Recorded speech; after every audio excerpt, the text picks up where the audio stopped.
Andhra Pradesh joint action committee పిలుపు మేరకు ఉద్యోగ ఉపాధ్యాయ కార్మికులందరూ కలిసి ఉద్యోగుల సమస్యలపైన రాష్ట్ర వ్యాప్తంగా పోరాటం చేస్తున్నారు. గతంలో ఈ ప్రభుత్వం ఎన్నో కార్యక్రమాలు చేస్తే ఆ కార్యక్రమాలకంతా ముందుండి నడిపించేటువంటి వ్యవస్థ ఈ యొక్క ఉద్యోగ ఉపాధ్యాయ కార్మికులు. కానీ ఈ ఉద్యోగులు చేసిన నేరమేమి, మీ ప్రభుత్వానికి ఈ ఉద్యోగులు చేసిన నేరమేమనేసి ఈ పత్రికాముఖం తెలియజేసుకుంటున్నాము. మా ఆంధ్రప్రదేశ్ రాష్ట్ర జేఏసీ కమిటీ గతంలో 2-3 సార్లు పిలిపించారు. ఆ ఉద్యమ కార్యాచరణలో భాగంగా మేము ఉద్యమ కార్యాచరణ అంతా చేస్తూ ఉంటే గ్రూప్ ఆఫ్ మినిస్టర్తో డిస్కస్ చేస్తారు. మా సమస్యలు పరిష్కారం అవుతూనే ఉంటాయి.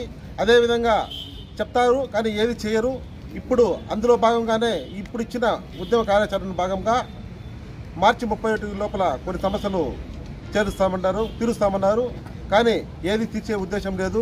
ఏప్రిల్ 1 ఉద్యోగస్తులంతా ఏప్రిల్ ఫూల్ చేయాలనుకుంటున్నారా? మేము ఉద్యోగస్తులు చేసిన నేరమేమి? మేము గతంలో ఒక సంక్రాంతి వచ్చినా, దీపావళి వచ్చినా మరుసటి రోజు న్యూస్ పేపర్లో చూస్తే మీకు డిఏ 3.8%, 4% ఉండింది. మా డిఏల కోసము, మా యొక్క రావాల్సిన న్యాయమైన కోరికల కోసము మేము రోడ్డెక్కాల్సిన దయనీయమైన పరిస్థితి ఈ 30 సంవత్సరాల్లో ఎప్పుడు మేము చూడలేదు. కాబట్టి ప్రభుత్వం ఇప్పటికైనా మేలుకొని ఉద్యోగుల ఆగ్రహానికి గురి కావద్దనేసి తెలియజేసుకుంటున్నాను. అందరికీ నమస్కారం. ఈరోజు రాష్ట్ర వ్యాప్తంగా ఉన్నటువంటి 13 లక్షల మంది ఉద్యోగ ఉపాధ్యాయ కార్మిక పెన్షనర్లు ప్రభుత్వం వారి సమస్యలను పరిష్కరించకుండా సాచివేత ధోరణి ప్రదర్శిస్తున్నటువంటి నేపథ్యంలో ఏపీ జేఏసీ పిలుపు మేరకు ఉద్యమ శంఖారావాన్ని పూరించి మరి ఈ నెల 14వ తేదీ ఉద్యోగ ఉపాధ్యాయ కార్మిక పెన్షనర్లు అందరూ కూడా నల్ల బ్యాడ్జీలు ధరించి నిరసన వ్యక్తం చేస్తూ ఉద్యమ శంఖారావం పూరించిన నేపథ్యంలో 15, 16వ తేదీల్లో పాఠశాలలో కానీ కార్యాలయాల్లో కానీ మధ్యాహ్న భోజన విరామ సమయంలో నిరసన వ్యక్తం చేస్తూ కార్యక్రమాలు నిర్వహించడం, అదేవిధంగా ఈరోజు రాష్ట్ర వ్యాప్తంగా అన్ని తాలూకా కేంద్రాల్లో మరి ఈరోజు ఏపీ జేఏసీ పిలుపు మేరకు నిరసన కార్యక్రమాలు నిర్వహిస్తూ ఉన్నాం. ముఖ్యంగా ఈరోజు ప్రభుత్వ ఉద్యోగులు పరిస్థితి చాలా దయనీయంగా ఉంది. గత 4.5 సంవత్సరాలుగా మరి ప్రభుత్వ ఉద్యోగుల పైన ప్రభుత్వం చిన్న చూపు చూస్తూ ఉంది. అనేక సమస్యలను ప్రభుత్వం దృష్టికి పరిష్కారం కొరకు తీసుకుని వెళితే మరి ఏ సమస్యను కూడా పరిష్కరించినటువంటి నేపథ్యంలో ఈరోజు ఏపీ జేఏసీ పిలుపు మేరకు మేమందరూ కూడా రోడ్లపైకి రావడం జరిగింది. ముఖ్యంగా 11వ PRCలో మరి ప్రభుత్వం 27% మధ్యంతర భృతి ఇస్తే మరి దాన్ని 23%కి తగ్గించి PRCని ప్రకటించారు. మరి అక్కడ అన్యాయం జరిగితే అదేవిధంగా ఇంటి అద్దెలు ఎక్కడైనా పెరుగుతూ పోతాయి తప్ప తగ్గని పరిస్థితుల్లో మరి ప్రభుత్వం HRAను కూడా తగ్గించి వేయడం జరిగింది. పలమనేరులో 14.5% HRA ఇస్తూ ఉంటే గతంలో ఇప్పుడు 12%కే దాన్ని పరిమితం చేయడం, అదేవిధంగా మా పెన్షనర్లకు సంబంధించి అడిషనల్ క్వాంటమ్ ఆఫ్ పెన్షన్ వారికి ఏదైతే వైద్య ఖర్చుల కోసం ఇచ్చేటటువంటి పెన్షన్ ఉందో అది మరి తగ్గించడం, ఈ విధంగా అన్నీ కూడా తగ్గిస్తూ మరి మాకు రావాల్సినటువంటి కరువు భత్యం 6 బకాయిలను మరి ఇప్పటికీ కూడా దాదాపు 7,000 కోట్ల రూపాయలు మంజూరు చేయకుండా మేము సమర్పించినటువంటి బిల్లులన్నీ కూడా గ్రీన్ ఛానల్లో ఈదుతూ ఉన్నాయి తప్ప ఒక్క బిల్లు కూడా మోక్షం లభించినటువంటి గత 4 సంవత్సరాల్లో పరిస్థితి లేదు. ఇంకా 2 కరువు భత్యం బకాయిలు ఇప్పటికీ ప్రభుత్వం ఇవ్వాలి. మొత్తం 8 డిఏలకు సంబంధించినటువంటి సమస్యలు. అదేవిధంగా ఈరోజు మా డబ్బులు ఏదైతే జీతాల నుంచి మినహాయించి మా పిల్లల పెళ్లిళ్లకో వైద్య ఖర్చులకో లేదా పిల్లల ట్యూషన్ ఫీజులకో మేము చెల్లించాల్సినటువంటి GPF బిల్లుల్లో మరి ఈరోజు క్లెయిములు పెడితే ఆ డబ్బులు కూడా గత సంవత్సరాలుగా రానటువంటి పరిస్థితి.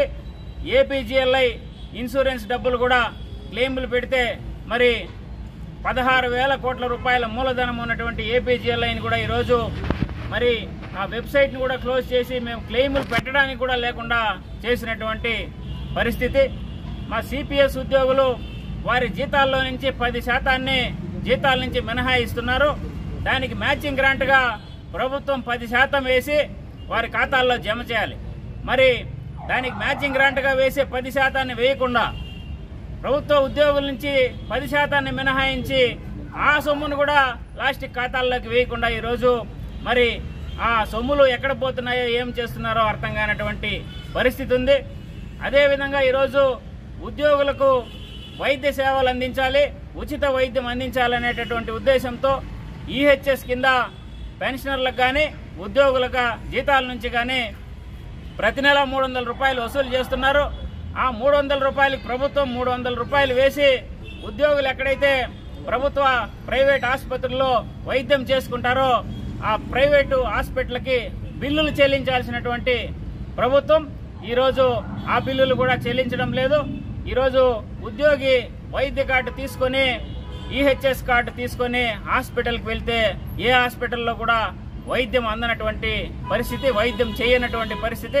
వారు ఒకే మాట చెప్తున్నారు, మీ ప్రభుత్వం మాకు డబ్బులు చెల్లించడం లేదు, మేము మీకు వైద్యం చేయడానికి వీలు కాదని చెప్పే పరిస్థితి. మరి మెడికల్ రీఎంబర్స్మెంట్ బిల్లులను పంపిస్తే మరి 2 లక్షల రూపాయలు ఖర్చు అయితే లక్ష రూపాయలు ఖర్చు అయితే 50,000 రూపాయలకి లిమిట్ చేస్తూ దాన్ని కూడా 1-2 సంవత్సరాలు బిల్లులు చెల్లించినటువంటి పరిస్థితి ఉంది.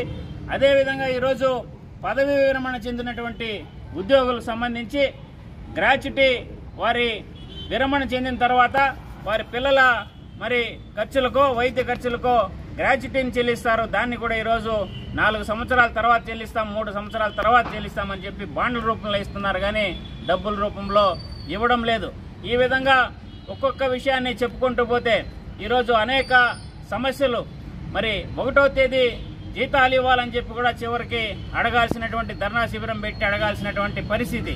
1వ తేదీ పెన్షన్లు ఇవ్వాలని చెప్పి కూడా ధర్నా శిబిరం పెట్టి అడగాల్సినటువంటి పరిస్థితి ఉంది.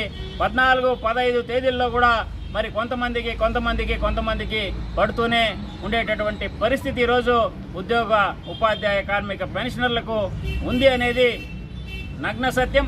మరి ఈ విధంగా చూసుకుంటూ పోతే ఉద్యోగ ఉపాధ్యాయ కార్మిక పెన్షనర్లకు ఈ రాష్ట్రంలో దాదాపు ప్రభుత్వం 25,500 కోట్ల రూపాయల బాకీ ఉన్నట్టుగా ఈరోజు తెలుస్తా ఉంది. మరి ఈ 4.5 సంవత్సరాల్లో ఎవరికీ కూడా బిల్లులు చెల్లించకుండా ఇంత పెద్ద మొత్తాన్ని బాకీ పట్టి మరి ఈరోజు మరి గవర్నమెంట్ 14 సార్లు GOM మీటింగ్స్, గ్రూప్ ఆఫ్ మినిస్టర్స్తో మీటింగ్ పెడితే 14 సార్లు ఒక్క సమస్యను కూడా పరిష్కరించకుండా వాయిదాలపైన వాయిదాలు వేస్తూ ఈ పండక్కి లోపల ఇస్తాం, ఆ డిసెంబర్ 30లో ఇస్తాం, ఆ మార్చి 30లో ఇస్తాం, ఈ విధంగా చెప్తూ పోయారే తప్ప ఒక్క సమస్యను పరిష్కరించినటువంటి దాఖలాలు లేనటువంటి పరిస్థితి. అదేవిధంగా ఈరోజు ఎన్నో ఏళ్లుగా సరెండర్ లీవులు ఇచ్చేటటువంటి సంస్కృతి, బిల్లు పెట్టిన మరుసటి రోజే చెల్లించేటటువంటి సంస్కృతి ఉన్నటువంటి పరిస్థితుల్లో 3 సంవత్సరాలుగా ఉద్యోగులకి ఉపాధ్యాయులకి సరెండర్ లీవులు కూడా చెల్లించినటువంటి పరిస్థితిలో ఈరోజు ఉద్యోగ ఉపాధ్యాయులందరూ ఉన్నారు. దయచేసి ప్రభుత్వం వర్కింగ్ క్లాస్ అంటే పని చేసి మా జీతాన్ని మేము కోరుకునేటటువంటి మరి ఒక వర్గం. రాష్ట్రంలో దాదాపుగా 13 లక్షల మంది ఉద్యోగ ఉపాధ్యాయ కార్మిక పెన్షనర్లు ఈరోజు ఉన్నారు. వారి కుటుంబ సభ్యులు అందరూ కలిపితే దాదాపు 50 లక్షల పైమాటే ఓటర్లుగా మనం చెప్పుకోవచ్చు. ఇంత పెద్ద వ్యవస్థ, ఇంత పెద్ద వర్గం ఉన్నటువంటి ఒక వర్గాన్ని ఇంత దారుణంగా ఈరోజు మోసం చేసినటువంటి పరిస్థితి. సిపిఎస్ని ఒకే వారంలో మీకు రద్దు చేస్తామని చెప్పి మేనిఫెస్టోలో కూడా హామీ ఇస్తే మరి ఈరోజు సిపిఎస్ రద్దు ఏమైందో తెలియదు. 4 సంవత్సరాల 9 నెలల కాలం పూర్తయింది. అడగని రోజు లేదు. ఏ ఉద్యోగి కూడా ప్రతిరోజు కూడా సిపిఎస్ రద్దు కోసం ఎక్కడో ఒక చోట అడుగుతూనే ఉన్నారు. కానీ మరి ఇప్పటికీ సిపిఎస్ రద్దు పైన ఏ విధమైన చర్యలు లేవు. ఏదో జీపీఎస్ అని చెప్పి తీసుకురావడం జరిగింది. ఏ ఉద్యోగి కూడా జీపీఎస్ని పట్టించుకున్నటువంటి పరిస్థితి లేదు. ఈరోజు దేశంలో ఉన్నటువంటి అనేక రాష్ట్రాల్లో సిపిఎస్ని రద్దు చేసి ఓపీఎస్ని అమలు చేస్తున్నారు. మరి ఈ రాష్ట్రంలో మీరు ఇచ్చిన హామీని నమ్మి ప్రభుత్వ ఉద్యోగులందరూ కూడా మీకు ఓట్లేసి గెలిపించారు కదా, మరి మీరెందుకు మీరు ఇచ్చిన హామీని, మీరు మేనిఫెస్టోలో పెట్టిన హామీని ఇక్కడ ఎందుకు అమలు చేయడం లేదని చెప్పి ఈరోజు ఉద్యోగ ఉపాధ్యాయ పెన్షనర్లు ముక్త కంఠంతో మిమ్మల్ని ప్రశ్నిస్తున్నారు. అదేవిధంగా ఈరోజు కాంట్రాక్ట్ ఉద్యోగుల పరిస్థితి కనుక చూస్తే, కాంట్రాక్ట్ ఉద్యోగులను రెగ్యులరైజ్ చేస్తామని చెప్పి మీరు హామీ ఇచ్చి మరి 4 సంవత్సరాలు పూర్తయిన తర్వాత మొన్న 6 నెలల ముందు జీవో అయితే ఇచ్చారు, కానీ ఇప్పుడు 6 నెలల తర్వాత కూడా కనీసం ఒక్క కాంట్రాక్ట్ ఎంప్లాయీ కూడా ఇప్పటి వరకు కూడా రెగ్యులరైజ్ కానటువంటి పరిస్థితి ఉంది. వాళ్ళ జీవితం కూడా అగమ్య గోచరంగా ఉంది. వారి ఉద్యోగాలను రెగ్యులరైజ్ చేయాలని చెప్పి మేము ఎన్నో సంవత్సరాలుగా కోరుతూ ఉంటే మరి మీరు జీవో ఇచ్చి ప్రక్రియని నిలుపుదల చేస్తే అది ఏ విధంగా సమంజసం అని చెప్పి మేము అడుగుతున్నాం. అదేవిధంగా ఈరోజు నిత్యావసర వస్తువుల ధరలు ప్రతిరోజు కూడా పెరుగుతున్నాయి, విపరీతంగా పెరుగుతున్నాయి. దేశంలో ఏ రాష్ట్రంలో లేనటువంటి విధంగా ఈరోజు పెట్రోల్ డీజిల్ ధరలు మన రాష్ట్రంలో ఉన్నాయి. అయినా మరి 5 సంవత్సరాలకు ఒకసారి ఉద్యోగులకు పెరిగినటువంటి ధరలకు అనుగుణంగా పిఆర్సీ ఇచ్చేటటువంటి సంస్కృతి ఎప్పటి నుంచో ఉంది. గత 10 పిఆర్సీల నుంచి కూడా మనం చూసాం. అయితే మరి ఈ ప్రభుత్వం 5 సంవత్సరాలు పూర్తి 1/7/2023 పూర్తయినా పిఆర్సీ కమిషనర్ని వేశారు, కానీ కనీసం వాళ్ళకి ఒక ఆఫీస్ కానీ వాళ్ళకు ఒక సిబ్బందిని కానీ కేటాయించిన పరిస్థితి లేదు. పిఆర్సీ కమిషనర్ ఇంతవరకు కూడా మరి ప్రక్రియ ప్రారంభించింది లేదు, మరి మా దగ్గర నుంచి ఇన్ఫర్మేషన్ పొందింది లేదు, సిఫార్సులు చేసింది లేదు. మరి ఎప్పుడు పిఆర్సీని అమలు చేస్తారని చెప్పి ప్రశ్నిస్తున్నాం.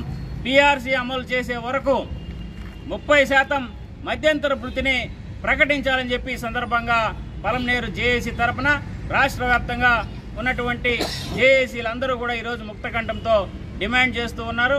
మరి ఈ విధంగా చెప్పుకుంటూ పోతే ఇవేది కొత్త సమస్యలు కాదు, కేవలం ఈ ప్రభుత్వం మరి ఆపేసినటువంటి, ఇవ్వకుండా నిలిపేసినటువంటి విషయాలనే మేము ప్రస్తావిస్తున్నాం తప్ప ఏదో కొత్త డిమాండ్లు తీసుకొని వచ్చి మేము ఎక్కడ కూడా అడగడం లేదు. ఆల్రెడీ ఇంప్లిమెంట్ చేస్తున్నటువంటి, అమలు చేస్తున్నటువంటి ఒక ప్రక్రియను ఈ ప్రభుత్వం వచ్చిన తర్వాత ఆపేసి ఈరోజు కరువు భత్యం బకాయిలు కనుక చూసుకుంటే 6 కరువు భత్యం బకాయిలు ఈరోజు 7,000 కోట్ల రూపాయలు పెండింగ్లో ఉన్నాయి. అదేవిధంగా 2 కరువు భత్యం ఇప్పుడు కొత్తగా మంజూరు చేయాలి. మొత్తం 8 డిఏ బకాయిలకు సంబంధించి ఈరోజు ప్రభుత్వం దగ్గర నుంచి సమస్య ఉద్యోగులకు ఉంది. ఇలా ఒక్కొక్క సమస్యను గురించి చెప్పుకుంటూ పోతే అనేక సమస్యలు అన్నీ కూడా ఈ ప్రభుత్వ సమయంలో మా సమస్యలు తీర్చకుండా అంతకంతకు పేరబెట్టినటువంటి సమస్యలే తప్ప కొత్త సమస్యలు కావు. ఈ సమస్యల్ని తీర్చమంటే మేము 2027లో తీరుస్తాం, 2026లో తీరుస్తామని చెప్పి ప్రభుత్వం గడువు ఇస్తూ ఉంది. మరి ప్రభుత్వానికి 5 సంవత్సరాలకు మాత్రమే ప్రజలు ఓటేసి మ్యాండేట్ ఇస్తారు. మరి మీరు 5 సంవత్సరాల్లో ఏం చేయగలరో ఏం చేస్తారో చెప్పాలి తప్ప మళ్ళీ కొత్త ప్రభుత్వం అనేది వచ్చిన తర్వాత కొత్త ప్రభుత్వం మరి మళ్ళీ కొత్త ప్రభుత్వం దగ్గర సమస్యలు ఉంటాయి. కాబట్టి మీ ప్రభుత్వం మీ కాల పరిమితిలో ఈ సమస్యలన్నీ పుట్టాయి కాబట్టి ఈ సమస్యల్ని మీరే పరిష్కరించాలి. ఖచ్చితంగా వెంటనే ప్రభుత్వం ఉద్యోగుల సమస్యలపైన దృష్టి సారించి ప్రాధాన్యత అంశంగా తీసుకొని పరిష్కరించి మరి ఈరోజు ఉద్యోగ ఉపాధ్యాయులు కూడా ప్రజల్లో ఒక భాగం, వారి సమస్యలను కూడా ప్రభుత్వం పట్టించుకోవాల్సిన అవసరం ఉందని చెప్పి సందర్భంగా తెలియజేస్తూ మరి ఈ ఏపీ జేఏసీ ధర్నా కార్యక్రమానికి విచ్చేసినటువంటి ఉద్యోగ ఉపాధ్యాయ కార్మిక పెన్షనర్లందరికీ కూడా మరొకసారి హృదయపూర్వక ఉద్యమాభివందనాలు తెలియజేస్తున్నాం. ఉద్యోగ ఉపాధ్యాయ కార్మికుల ఐక్యత, ఉద్యోగ ఉపాధ్యాయ కార్మికుల ఐక్యత, ఉద్యోగ ఉపాధ్యాయ కార్మిక పెన్షన్ ఐక్యత. జేఏసీ జేఏసీ జేఏసీ ఇచ్చిన పిలుపు మేరకు పలమనేరు తాలూకా పరిధిలోని ఉద్యోగ ఉపాధ్యాయ కార్మిక పెన్షన్లందరూ కూడా హాజరవడం జరిగింది. ఈ యొక్క ధర్నా కార్యక్రమాన్ని విజయవంతంగా నడిపించడం జరిగింది. ఈరోజు ఉద్యోగస్తులందరూ కూడా ప్రభుత్వాన్ని ఒకటే విన్నవించుకుంటున్నాం. గతంలో మేము ఏ డిఏల కోసమో పిఆర్సీల కోసమో రకరకాల ప్రయోజనాల కోసం ఆశించి ఉద్యమాలు చేసేవాళ్ళం. ఈరోజు 1వ తేదీ వేతనాల కోసం ఈరోజు దయనీయమైన పరిస్థితుల్లో ఈరోజు ప్రభుత్వాన్ని 1వ తేదీ వేతనాలు వేయాలని మేము ఎదురు చూసే పరిస్థితి ఈరోజు ప్రభుత్వం తీసుకొచ్చింది. గతంలో ఎప్పుడు కూడా ఈ 30 ఏళ్ల ఉద్యోగుల చరిత్రలో ఎప్పుడు కూడా ప్రభుత్వము ఈ విధంగా వ్యవహరించలేదు. ఈరోజు 1వ తేదీన కూడా జీతాలు చెల్లించిన ప్రభుత్వము వెంటనే రాజీనామా చేయాలని చెప్పి ఆ ఉద్యోగుల పక్షాన డిమాండ్ చేస్తున్నాం. అదేవిధంగా వారంలో సిపిఎస్ రద్దు చేస్తామన్నటువంటి ప్రభుత్వం మీనమేషాలు లెక్కించుకుంటూ సుమారు 5 సంవత్సరాల కాలంలో ఇప్పటికీ వాటి మీద జీపీఎస్ చెప్పడమే కానీ ఓపీఎస్ తీసుకురాలేకపోయింది.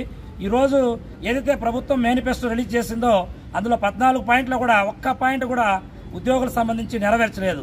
అందులో మొట్టమొదటి పాయింట్ ఏమంటే సిపిఎస్ రద్దు, ఓపీఎస్ పునరుద్ధరణ. సో ఆ పాయింట్ని ప్రభుత్వం పూర్తిగా గాలికి వదిలేసింది. తర్వాత ప్రతి ఉద్యోగస్తులకు ఇల్లు కట్టిస్తామన్నారు. సో అది పక్కన పోనీలండి, 1వ తేదీ జీతమే ఇప్పుడు లేని పరిస్థితి. అదేవిధంగా ప్రతి ఒక్క ఉద్యోగస్తులకు సకాలంలో డిఏలు, పిఆర్సీలు అన్నారు ప్రభుత్వం. సో అది కూడా ఈరోజు గంగలో కలిపిన పరిస్థితి ఈరోజు చూడొచ్చు. సో ప్రభుత్వాన్ని మేము ఒకటే అడుగుతున్నాం, ఈరోజు ఏదో బైబిల్, ఖురాన్ రకరకాలుగా మీ మేనిఫెస్టో గురించి మీరు తెలియజేశారు. సో అందులో ఒక్కటైనా మీరు మా ఉద్యోగులకు ఇచ్చినటువంటి మీ మేనిఫెస్టోలో ఉన్నటువంటి 11 హామీల్లో ఒక్కటైనా మీరు నెరవేర్చారని చెప్పి ప్రభుత్వాన్ని ఏపీజేఎస్ పక్షాన సూటిగా ప్రశ్నిస్తున్నాము. దయచేసి ప్రభుత్వం ఉద్యోగులకు ఏదైతే హామీలు ఇచ్చారో అందులో 100% కాకపోయినా కనీసం ఈ యొక్క ప్రభుత్వ పరిమితి ముగిసేలోపు 50% మేము ఖచ్చితంగా సాధించుకోవాలని పూనుకున్నాము. అందులో భాగంగా ప్రభుత్వం ఖచ్చితంగా మా యొక్క డిమాండ్లకు తలకి మాకు న్యాయం చేకూరుస్తుందని ఏపీజేఎస్ పక్షాన ప్రభుత్వాన్ని గట్టిగా డిమాండ్ చేస్తున్నాము. Thank you.